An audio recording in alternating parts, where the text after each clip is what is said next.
The year was 2157 when humans first met aliens. Captain Lisa Harmon stood tall on the bridge of the Earth ship Intrepid. She watched the strange ship approach through the main screen. After years of searching the stars, humanity was no longer alone. "They're hailing us, Captain," said Officer Greg Nichols, his fingers moving quickly over the controls. "Open the channel," Lisa said. She straightened her uniform and took a deep breath. The screen flickered to life. 3 aliens looked back at her. One had pale blue skin with 4 eyes. Another was tall and thin with scales. The third looked almost like a giant insect. "Greetings from Earth," Lisa said. "I am Captain Lisa Harmon of the Earth Defense Force." The blue alien spoke. Its voice was translated by the computer. "I am High Counselor Zex Tool of the Galactic Council. We represent 37 space-traveling species. We have been watching your world for some time." 6 months later, Lisa led a team to the Galactic Council's space station. The gravity was lower than Earth's. The air was thinner. The council members seemed nervous around the humans. During a meeting, a tall, thin alien named Siltorax explained, "Your species is classified as Deathworlders. This is rare in our galaxy." "What does that mean?" asked Lisa. "It means you evolved on a planet that would kill most of us," Siltorax said. "High gravity, extreme weather, dangerous animals, and plants. Your bodies are dense, your bones strong, your immune system's powerful. What makes your world comfortable for you would crush or poison most council species." Lisa watched the aliens shift uncomfortably. Some kept their distance from the humans. "Is this classification a problem?" asked Paul Rodriguez, Earth's chief diplomat. "Not necessarily," said Siltorax, "but the Council has had difficulties with Deathworlder species in the past. You are naturally stronger than most species. Your bodies can survive conditions that would kill others. This makes some members nervous." Despite these concerns, the meetings continued. The Council offered to trade some technologies with Earth. They discussed rules for space travel and colonization. They talked about which star systems belonged to whom. After long talks, both sides signed a basic trade agreement. Humans would get some alien technology. The aliens would get art, music, and some raw materials from Earth. As the Earth team prepared to leave, Lisa overheard 2 council members talking in a quiet room. She stopped to listen. "Are we making a mistake?" asked a voice Lisa recognized as Security Counselor Veshperin. "These humans show all the classic Deathworlder traits. They seem peaceful enough," said another voice. "So did the Krath, before they expanded through 3 sectors," said Veshperin. "And it took a full military operation to stop them. The Council barely survived that conflict. What do you suggest?" "Keep these humans contained. Limit the technology we share. The last thing we need is another uncontrolled Deathworlder expansion. They're already stronger than they realize." Lisa slipped away before they noticed her. On the journey back to Earth, she told her team what she heard. "They're afraid of us," said Paul. "Not because of anything we've done, but because of what we are." "Should we be worried?" asked Medical Officer Diane Foster. Lisa looked out at the stars. "Maybe. But we'll be careful. We'll show them humans can be trusted. We've been given a chance to join a larger community among the stars. Let's not waste it." What Lisa didn't know was that the Council was already planning ways to limit human expansion. And they were hiding much more advanced technology than what they had shared. Technology that could change everything if humans ever got hold of it. The next 5 years would be peaceful. But beneath that peace, tensions were growing. And on both sides, people were preparing for trouble. 5 years passed since first contact. Humans and aliens now worked together at Proxima Station, a large space base orbiting Proxima Centauri, the star closest to Earth's sun. The station was built to help humans and aliens trade and learn from each other. Dr. Alan Murphy worked in the science section of the station. He studied how different alien bodies worked and compared them to humans. He found the work exciting. Most days, he worked with Dr. Zix, a small green alien with 6 fingers on each hand. "Humans are so strange," Dr. Zix said one day as they looked at test results. "Your hearts beat so fast. Your blood carries so much oxygen, and you can eat foods that would kill most council species." Ellen smiled. "We're just built differently.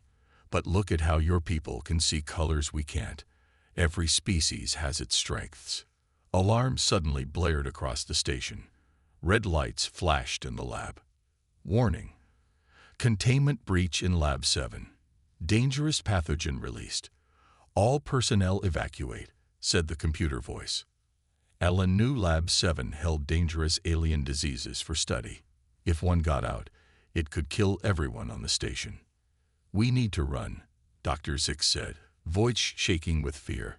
"That pathogen kills most council species in minutes." But Alan saw on the computer screen that 300 aliens were trapped beyond the breach.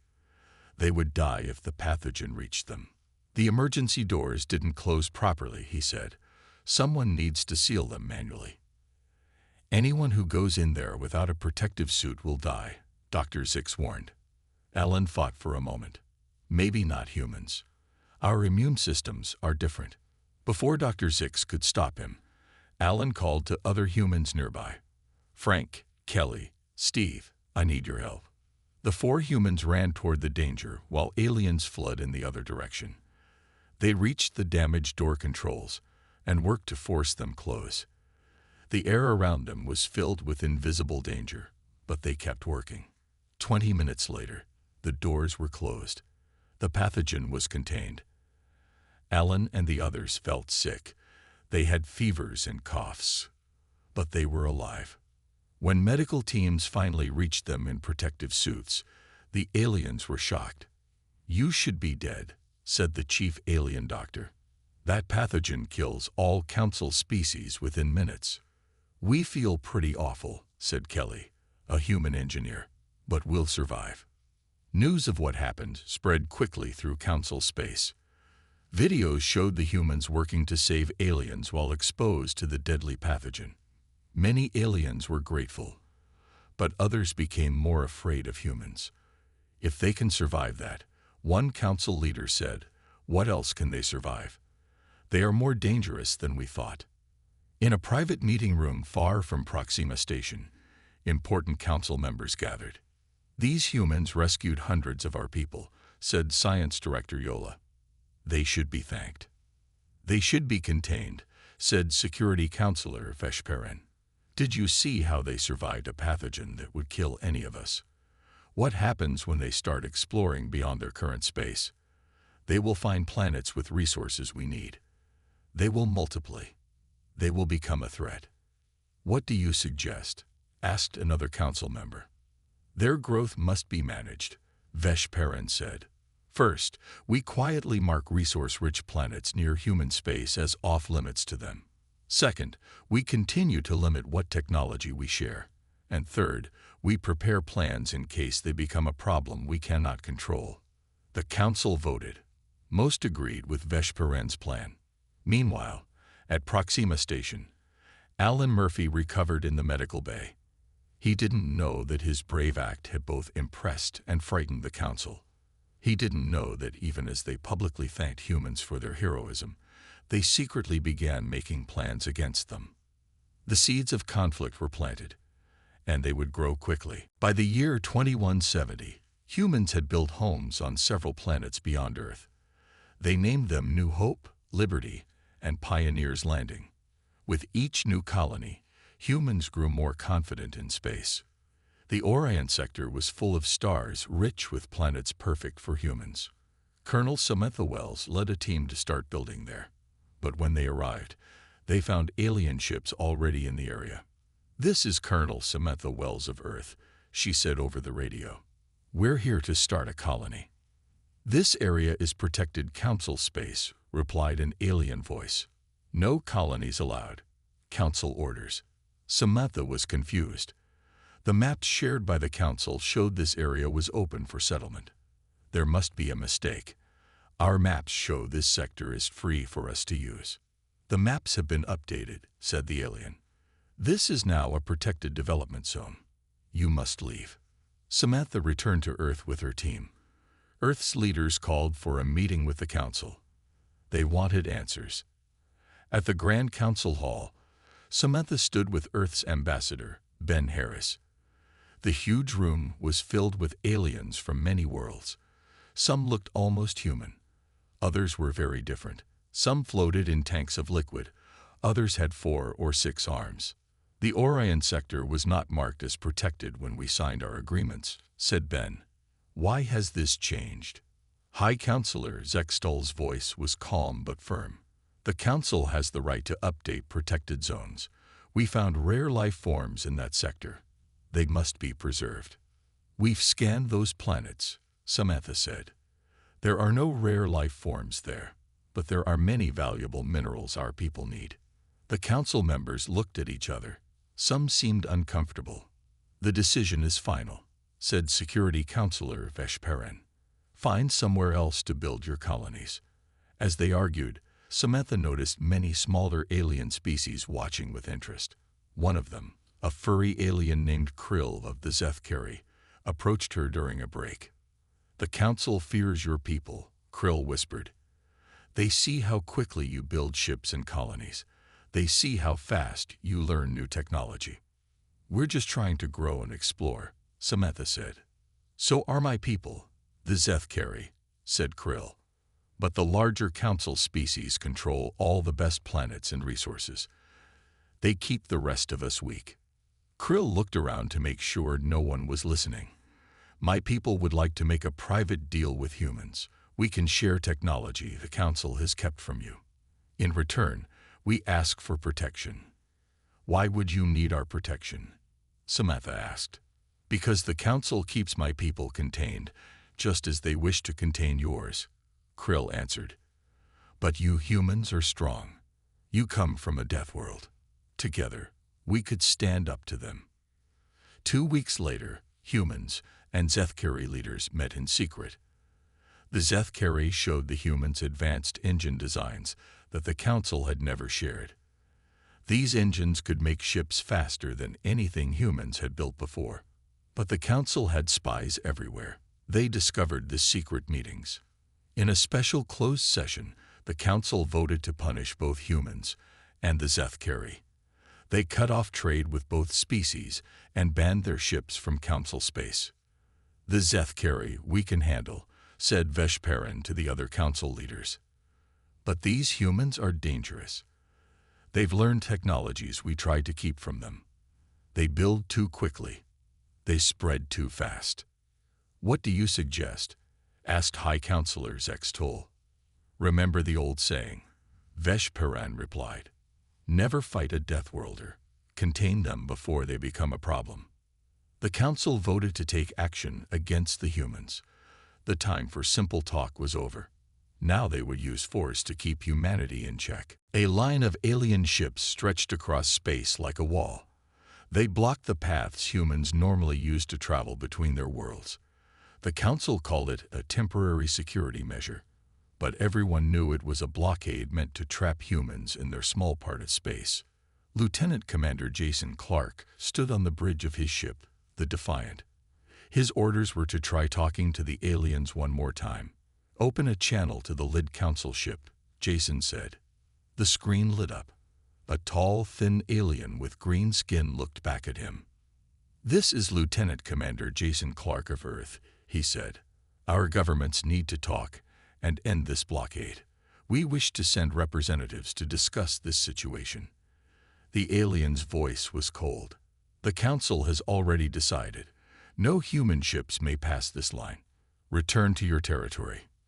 "We have colonies that need supplies," Jason explained. "Your blockade is hurting innocent people." "That is not our concern," said the alien. "Any ship that crosses the blockade will be fired upon. Those are our orders." Jason tried to stay calm. "Can I speak with someone higher in command?" "Surely we can." The alien cut the connection. The screen went dark. "Sir, they're powering up weapons," said Officer Linda Scott. "Turn us around," Jason ordered. We're not starting a war today. As the Defiant turned back toward human space, shots fired across its bow. The ship shook. That was a warning, said Linda. They didn't try to hit us. This time, Jason said quietly. Back on Earth, leaders from all human colonies met to discuss the blockade. The room was tense. The Council is trying to strangle us slowly, said Governor Roy Peterson of New Hope Colony. Our people will start going hungry in 2 months. The Zethkari are suffering too, added Ambassador Ben Harris. The Council has cut them off completely for helping us. President Alicia Vega stood up. Then we need to help each other. If the Council won't let our ships through, we'll have to become more self-sufficient. There's more, said Admiral Peter Hayes. We've heard from other species who don't agree with the Council's actions. The Vizuri have secretly contacted us. A murmur went through the room. The Vizuri were known to be a tough species, also from a high-gravity world like Earth. They say they'd been treated poorly by the Council for centuries, Hayes continued. They want to support us, but they're afraid to do it openly. Meanwhile, in a research lab on Liberty Colony, scientists Eric Bennett and Maria Rodriguez worked day and night on a new engine design. The plans they received from the Zethkari had given them ideas. If this works, Eric said, looking at the complex diagrams on his screen, our ships will be able to jump past the blockade completely. The Council won't be able to stop us. Maria nodded. 2 more weeks, and we can test the prototype. But the Council had spies everywhere. A small recording device hidden in the lab sent images of the new engine plans to a Council ship waiting at the edge of the system. When Security Counselor Vesh Perrin saw the plans, he called an emergency meeting of the Council's leaders. The humans are close to developing a warp field that our sensors cannot track, he said, his voice urgent. If they succeed, our blockade becomes useless. They will be able to go anywhere, and we won't be able to stop them. What do you propose? Asked High Counselor Zextul. Vesh Perrin's eyes were cold. We can no longer wait and watch. If we don't act now, it will be too late.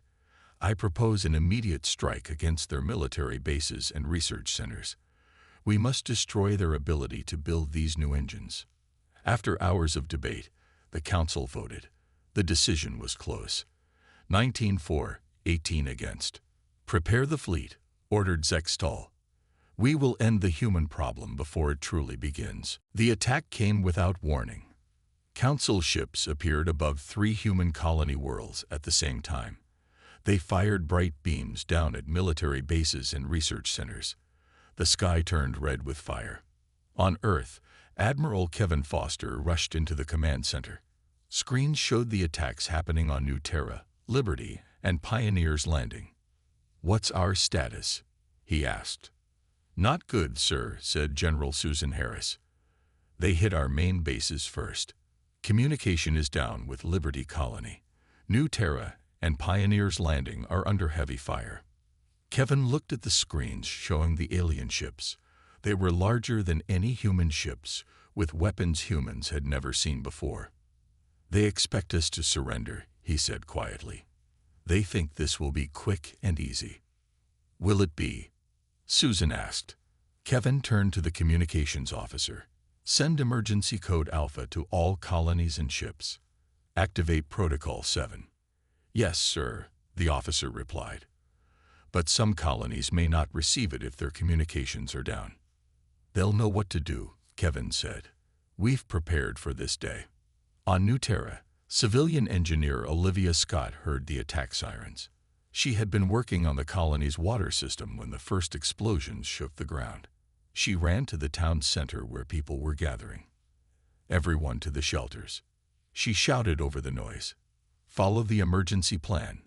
New Terra had been built with danger in mind. Deep under the main colony were huge bunkers designed to protect people from natural disasters like storms and earthquakes.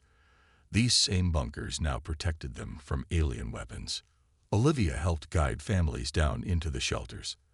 The ground shook as explosions hit nearby, but the thick walls held strong. They're trying to scare us into giving up, she told the worried colonists. But these shelters were built to last. We just need to wait. Above them, Council ships continued their attack. But something unexpected was happening. The human defenses were fighting back harder than the Council had planned for.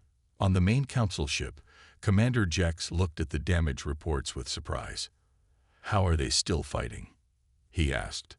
"We hit their main bases with our first strikes. They should be begging for mercy by now." "Sir," said his second-in-command, "it seems the humans had hidden defenses we didn't detect. And their soldiers, they keep fighting even after taking heavy damage." Jex watched the screens as a human base, half destroyed by Council weapons, still managed to launch fighters that damaged one of his ships. "This isn't going according to plan," he said. "Send in the ground forces. We need to take control of their main cities." But the ground forces faced problems too. Human soldiers were fewer in number but fought with unexpected strength and determination. And the civilians didn't run in fear as expected. Many grabbed weapons and joined the fight. After 3 days of battle, the Council forces had taken heavy losses. What they thought would be a quick victory had turned into a difficult fight. In Council space, the news of the war spread quickly. Many species were shocked by the decision to attack humans. Some, like the Viziri, publicly condemned the Council's actions. "The humans were not given a chance for peace," said the Viziri ambassador. "This attack was unjustified." Other smaller species began to question the Council's leadership. The Council itself was split, with many members angry that they hadn't been consulted before the attack. A message was intercepted from a Council commander to his superiors. "These humans don't fight like civilized beings. They keep fighting when they should surrender. We need reinforcements immediately." What the Council had planned as a quick operation to force humans to submit had turned into the beginning of a war. A war that would change the galaxy forever. 8 months had passed since the Council's attack. What they thought would be a quick victory had turned into a long war. Now, humans were no longer just defending. They were fighting back. Commander Daniel Harper looked at the star map on his ship's screen. The small blue dots showed human ships. The red dots were Council forces. His target was a large Council supply base marked in yellow. "All ships ready," Commander said his second-in-command, Kate Lawson. "Begin the attack," Daniel ordered. "Remember the plan. Quick and quiet until we reach the main station." 5 human ships moved toward the Council base. They were smaller than Council ships, but faster and more maneuverable. The humans had learned to use this to their advantage. The Council had built their defenses to stop large attacks. They weren't prepared for small, fast ships that could slip through their sensor network. By the time they spotted Daniel's ships, it was too late. "We're in," Daniel said as his ship docked with the Council station. "Team 1 with me. Team 2, secure the control room." The human soldiers moved through the station quickly. They wore special suits that let them withstand changes in gravity and air that might harm them. The Council guards were surprised by how fast the humans moved in their heavy armor. In the station's data center, Daniel found what they came for: information about Council ship movements and supply lines. He downloaded everything while his team held off Council security forces. "We've got what we need," he said. "Everyone back to the ships." 2 hours later, Daniel's team jumped away from the station. They lost 1 ship in the battle but captured critical intelligence that would help turn the tide of the war. Back in human space, Ambassador Nickel Winters was meeting with representatives from 5 species who had broken away from the Council. The Viziri, a species almost as strong as humans, led this group. "The Council no longer speaks for all spacefaring species," said Trell, the Viziri representative. "They attacked humans without proper cause. We cannot support such actions." "We proposed a mutual defense pact," Nickel said. "Working together, we can stand against the Council's aggression." The meeting ended with all 6 species signing the pact. For the first time, humans had real allies in space. The Council's hold on the galaxy was weakening. On the front lines, human tactics continued to confuse Council military leaders. Council doctrine was built around large, powerful ships fighting in formation. Humans used smaller ships that attacked from unexpected directions, then disappeared before the Council could respond. "They don't fight according to any rules we understand," complained a Council fleet commander in a message to his superiors. "They hit our supply lines instead of our main forces. They attack and retreat instead of holding position. How can we fight an enemy that won't stand still?" The Council's War Committee, now meeting daily, received this message with growing concern. "We've lost 12 supply bases in the last month," said Military Director Zorn. "Our forces can't get the resources they need. And now these rebels, the Viziri and their allies, are attacking us from another direction." Security Counselor Veshparan, who had pushed for the war, now faced angry questions from other council members. "You said this would be a simple operation," one member shouted. "Now we're fighting a war on two fronts." "We underestimated them," Veshparan admitted. "These humans adapt faster than any species we've encountered, and they're inspiring others to join them." A junior analyst entered the room and handed Veshparan a datapad. After reading it, his face turned pale. "We've just received a new assessment," he told the committee. "It says we've awakened something we don't understand. These humans do not recognize conventional defeat conditions. They will not stop until they achieve total victory or are completely destroyed." The room fell silent as the council members realized the terrible mistake they had made. The Arcturus star system glowed bright on every map in the human command center. It was here that the council had gathered its largest fleet. It was here that they planned to end the human resistance once and for all. General Ryan Phillips studied the holographic display showing the enemy ships. There were hundreds of them, far more than the human fleet could match in size or firepower. "They think their numbers will overwhelm us," Ryan said to his officers. "But we have something they don't." "What's that, sir?" asked Captain Andrea Boyd. "Endurance," Ryan replied. "Council pilots can't handle high-G maneuvers for more than a few minutes without passing out. Their bodies aren't built for it, but our pilots can." The plan was risky. Human ships would allow the Council fleet to push deep into the Arcturus system.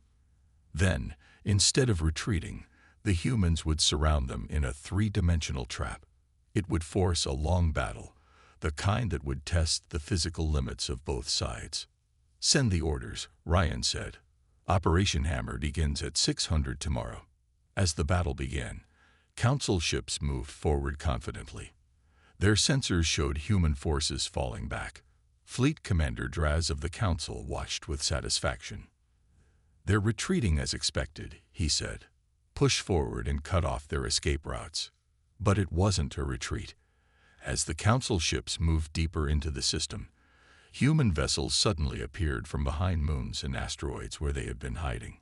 They moved in complex patterns, coming at the Council fleet from all directions.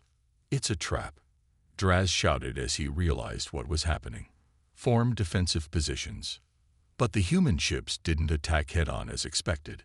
Instead, they darted in and out, forcing Council ships to perform rapid turns and accelerations to keep up.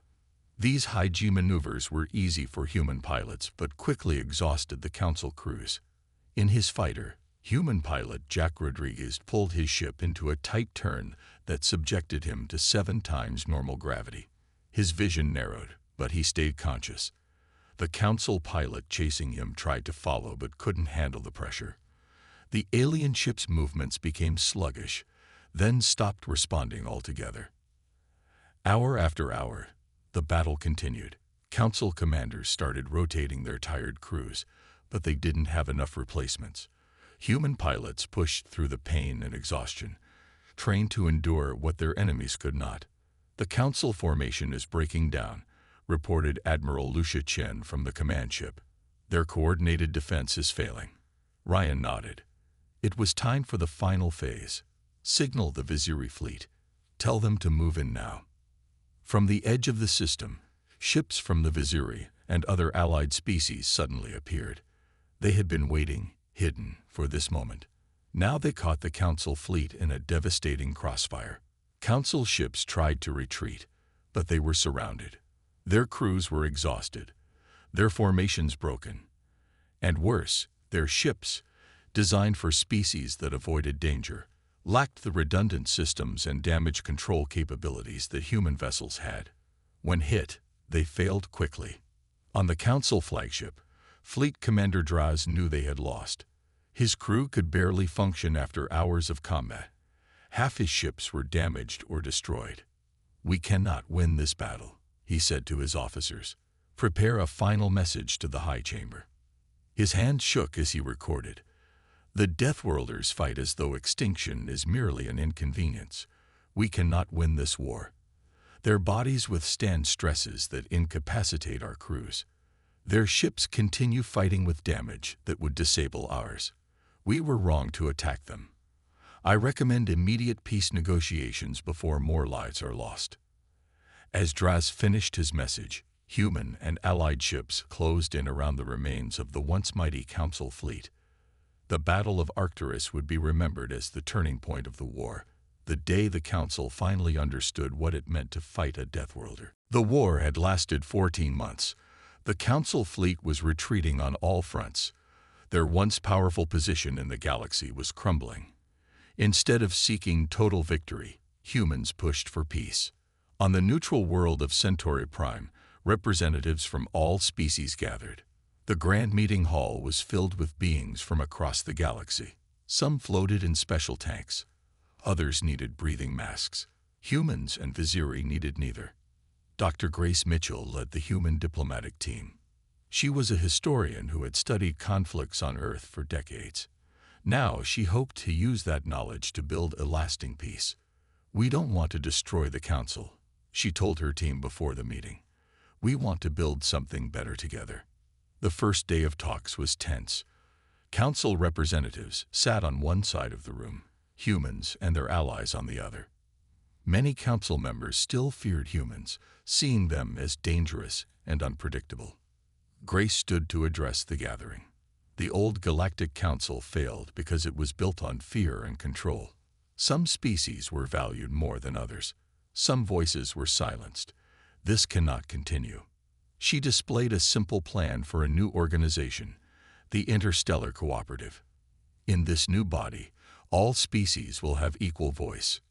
Technology will be shared, not hoarded, and no species will be labeled as dangerous simply because of their biology. The talks continued for days. Some council members fought against change. Others saw the wisdom in Grace's words. Slowly, a new agreement took shape.